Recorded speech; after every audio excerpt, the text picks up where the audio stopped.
आज हम लोग ऑर्गेनाइजेशनल बिहेवियर पार्ट 20 में थ्योरी ऑफ वर्क मोटिवेशन के बारे में पढ़ेंगे। देखिए, थ्योरी ऑफ वर्क मोटिवेशन का मतलब ये हुआ कि आप कहीं पर अगर काम करते हैं तो मोटिवेशन कैसे मिलेगा, कैसे किया जाए, इसके लिए। अब ये जो थ्योरी ऑफ वर्क मोटिवेशन है, इसमें कई थ्योरीज हैं, ठीक है।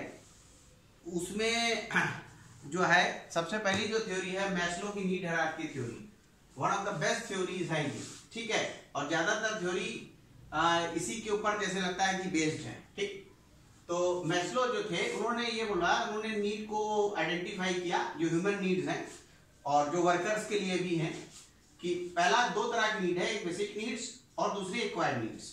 बेसिक नीड्स सर्वाइवल के लिए बहुत ज्यादा जरूरी है, जिंदा रहने के लिए बहुत ज्यादा जरूरी है, और जो एक्वायर्ड नीड है वो जितनी ज्यादा जरूरी नहीं है। अब जैसे आप इसको देखिएगा खुद ही समझ में आ जाएगा। जैसे identify 5 kind of needs, 5 type की जो नीड्स है उन्होंने बताया, 5 काइंड्स। पहला लिखा है बेसिक साइकोलॉजिकल नीड्स।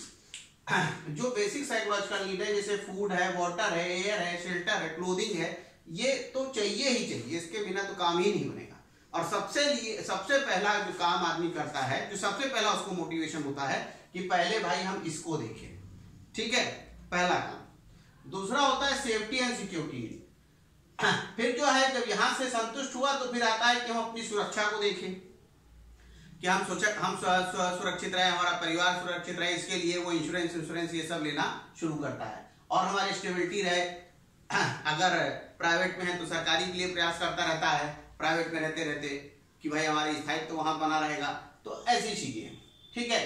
फिर जब ये दोनों सेटिस्फाइड तो थर्ड पे आता है सोशल नीड्स पे। सोशल नीड्स मतलब ये जब तक दोनों नहीं सेटिस्फाइड हो जाएंगी तब तक वो, ज्यादातर केस में देखिए 100% रूल नहीं है, हो सकता है कि कोई 1% पांचों पे एक साथ काम करना शुरू करे, है बड़ा मुश्किल काम, 1 by 1 ही चलता है, लेकिन होने को कुछ भी हो सकता है, ओवरलैपिंग हो सकती है, जैसे अभी आप पॉइंट में हम इसको डिस्कस करेंगे, ठीक है। सोशल नीड्स में क्या है, जैसे अफेक्शन है, अपने घर परिवार दोस्तों के बारे में सोचना शुरू करता है। पहले सिर्फ अपने परिवार के बारे में सोचता है, फिर सोचता है हमारे दोस्त कहाँ हैं, उनका क्या हाल है, हमारे मित्रगण कहाँ हैं, उनके बारे में पता करें, ठीक है। पहले तो सिर्फ अपने बारे में सोचा, फिर दूसरे के बारे में वो सोचना शुरू करता है, ठीक। फिर उसके बाद स्टीम और ईगो नीड्स, फिर अपने ईगो के लिए काम करता है, प्रेस्टीज के लिए, क्योंकि बाकी सब चीज तो उसके पास आई है, किस काम से हमें मान सम्मान मिलेगा, ठीक है। तो ये चीज है स्टेटस, सेल्फ रिस्पेक्ट, इसको। और लास्ट होता है सेल्फ एक्चुअलाइजेशन, जिसको कहते हैं सेल्फ फुलफिलमेंट। उसमें उसकी ये सारी नीड्स पूरी हो जाती हैं, वो फिर लास्ट में ये सोचता है कि मैं दुनिया में आया किस लिए, ठीक है, तो मैं वो काम करूं। अब जैसे एक नॉर्मल एक एग्जांपल के तौर पे कह रहे हैं, जैसे बिल गेट्स हैं, तो बिल गेट्स वो सोच रहा है कि मैं दुनिया में आया किस लिए, कैसा कंप्यूटर का प्रचार प्रसार करने के लिए, तो पूरे वर्ल्ड में कंप्यूटर से रिलेटेड चीजों को मोटिवेट कर रहा है, फाइनेंस कर रहा है, बहुत सारी चीजें कर रहा है। इसी तरह से सचिन किस लिए आया कि साहब क्रिकेट का हम करें, तो वो क्रिकेट के लिए बहुत सारी चीजों को कर रहे हैं। तो ऐसे ही कई बार आदमी चीजों को सोचता है, ठीक है। तो ये पूरी 5 टाइप की नीड्स है।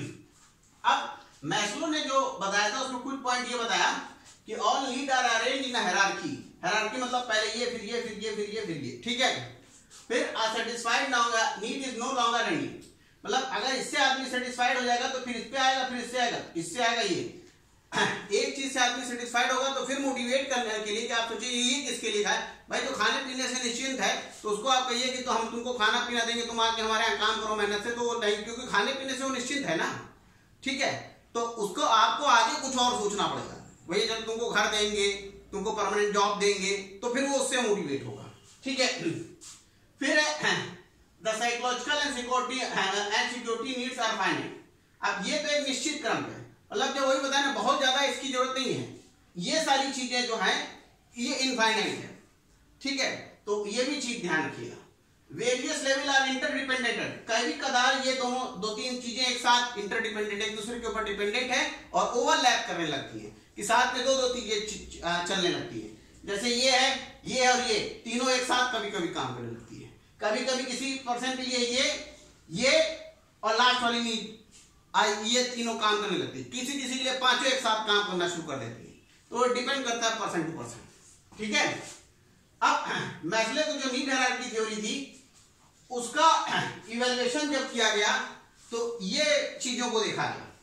पहला, present an entire range of workers non economics, कि जो नॉन इकोनॉमिक कंडीशंस वाली बात है वो सारी बातें इसने कवर किया।